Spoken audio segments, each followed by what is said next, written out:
मार्केटमध्ये जानूला जो कोणी भेटला त्याला बघून जानूची याददाश्त आली वापस.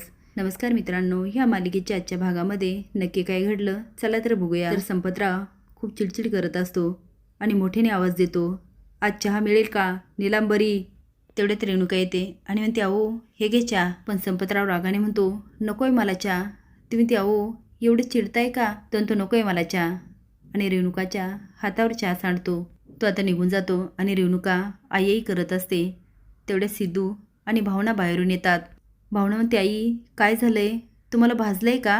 रेणुका म्हणते, एवढं काही नाही झालं. भावना म्हणते, आई अहो उन्हाळा आहे, जखम होईल, अहो आईला पकडा बरं. सिद्धू म्हणतो, आई इकडे बस बरं. आई काय झालं, पप्पा एवढे काय चिडून गेले. रेणुका म्हणते, आता काय सांगू मी तुला.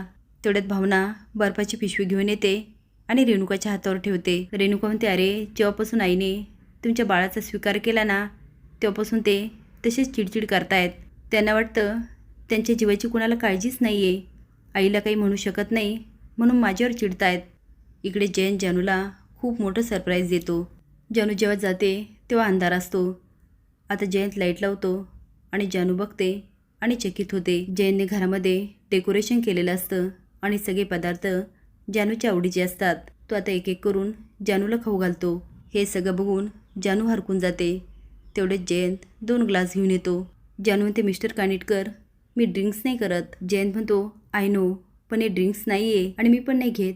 त्या दिवशी घेतली होती आणि काय झालं हे चांगलंच आठवतं. आता दोघांनाही आठवतं जानूने त्याच्या कानाखाली मारलेली. आणि जानू म्हणते, सॉरी मिस्टर कानिटकर, माझा हा उद्देश नव्हता. जयंत म्हणतो, इट्स ओके, तुमची काहीच चूक नव्हती, पण हे मॉकटेल आहे, तुम्ही हे घेऊ शकता.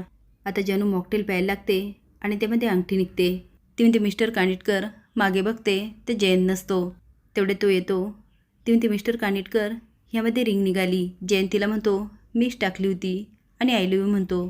तो आता रिंग घेतो, गुडघ्यावर बसून जानूला प्रपोज करतो. यामुळे जानू चांगलीच हरकून जाते, पण त्याला काय होकार देत नाही. इकडे नीलांबरी भावनाची फाईल ठेवायला जाते. तेवढे तिला आवाज येतो. ती म्हणते, सिद्धू आणि भावना आले वाटतं. ती पटकन जाते आणि फाईल ठेवते. पण हे सगळं रेणुका बघत असते. नीलांबरी बाहेर येते. रेणुका म्हणते, भावनाच्या रूममध्ये तू काय करत होतीस. नीलांबरी म्हणते, ते भावनाकडे गेले होते पण भावनाच नाही आहे, मी आलेचा आणि म्हणून निघून जाते. जानू घरी येते आणि रिंगकडं बघून खूप खुश असते. ती आता बोटात घालते आणि तेवढ्यात लक्ष्मी आवाज देते, जानू. जानू आता काढायचा प्रयत्न करते पण ती काही निघत नाही. ती पटकन बेडवर बसते. लक्ष्मी येते, तिला बघून म्हणते, काय गं एवढी घाबरली का. ती म्हणते, काही नाही. लक्ष्मी म्हणते, अगं हेच विचारायचं होतं, तुला सकाळी डब्याला भाजी काय देऊ, पण ठीक आहे मी विचार करते. ती आता जायला लागते. जानू म्हणते, आई बस ना, तुला मिस्टर कानिटकर कसे वाटतात. आता लक्ष्मी बसून म्हणते, का गं का विचारतेस, माझं सोड, तुला कशी वाटतात. जानू म्हणते, असं काही नाही, सहज विचारलं. लक्ष्मी म्हणते, आता तूही तिथे काम करते आणि तुझे बाबा पण, म्हणजे चांगलेच असणार, पण तुला जरी चांगले वाटले तर काय हरकत नाही बरं का. जानू म्हणते, काय. लक्ष्मी हसते आणि निघून जाते. आता मात्र जानूला खूप आनंद होतो. सिद्धू भावनाचे पाय चेपत असतो. तेवढ्यात आजी आणि नीलांबरी जाते. आजी म्हणते, वा वा वा वा भावना, तू खूप नशिबवान बरं का, तुला सिद्धूसारखा नवरा मिळाला. सिद्धू म्हणतो, आजी आजपर्यंत तू मला ओरडतच होती, आज पहिल्यांदा कौतुक केलं, नाहीतर आजपर्यंत मी हेच ऐकतोय, सिद्धू अभ्यासाला बस, सिद्धू हे कर. सिद्धू चांगला नवरा म्हटल्यावर नीलांबरीचा खूप जळफळाट होतो. ती आता हळूच जाते आणि भावनाच्या गोळ्यामध्ये दुसऱ्या गोळ्या मिक्स करते आणि हळूच पुन्हा येऊन उभा राहते. आता आजी आणि नीलांबरी निघून जातात. सिद्धू म्हणतो, आजीला किती आनंद झाला ना, आपल्याला बाळ होणार म्हटल्यावर ती पुरती बदलून गेली. भावना म्हणते, हो ना, आणि माझी तर खूप काळजी घेतात. आता लक्ष्मी सिंचनाकडे जाते आणि तिला समजावण्याचा प्रयत्न करते, पण सिंचना म्हणते, तुम्ही का आला तिथं आणि हॅरीला तुम्ही काय येऊ दिलं, हे सगळं तुमच्यामुळेच होतं आहे. इकडे हॅरी रेणुकाला भेटतो आणि सिंचनाबद्दल सगळं काही सांगत असतो. रेणुका म्हणते, अरे ती एकुलती एक आहे ना, खूप लाडाने वाढली म्हणून तशी वागते. हॅरी म्हणतो, माझ्या आईवडिलांचा पण मी पण लहान मुलगा आहे. आता रेणुका त्याला व्यवस्थित सल्ला देते. सिंचनाकडे नीलांबरी येते तर सिंचना खूप रागात असते. नीलांबरी म्हणते, अगं काय हाल केले स्वतःचे आणि हा काय राडा आहे. सिंचना म्हणते, वहिनी तूच सांग आता मी काय करू. नीलांबरी म्हणते, त्या हरीशच्या प्रेमामध्ये तू इकडे वेडी झाली आणि तो तिकडे वाट्यावर वाट्या रस संपवतोय अगं तो त्याच्या आईच्या घरी अगदी सुखाते आणि आता तर काय नोकरीला लागलाय, पैसे यायला लागले म्हटल्यावर त्याच्या घरी लाडच लाड. सिंचना म्हणते मग मी काय करू. आता नीलांबरी तिला कात्री देते आणि म्हणते सगळा राग काढ. सिंचना कात्रीने त्याचा सगळा शर्ट कापून काढते.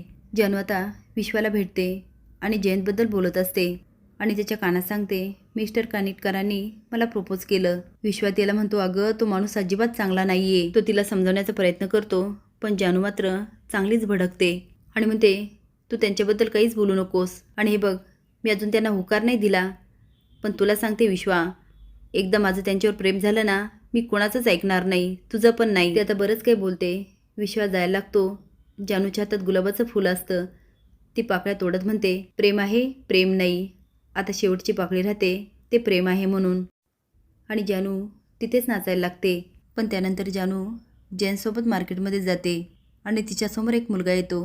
आता जानू त्याच्याकडे बघतच राहते आणि तिला आठवतं त्याला जयंतने बांधून ठेवलेलं आणि ती विचार करते का आठवत नाहीये, मी याला बघितलंय म्हणजे मी भेटले याला कुठेतरी. तेवढे जयंत बघतो आणि त्यालाही आठवतं त्याने त्या मुलाला बांधलेलं मारलेलं, तर तो दुसरा तिसरा कोणी नसून जानूचाच फ्रेंड असतो. आता जयंत घाबरतो आणि जानूला म्हणतो कुठे निघालात तुम्ही.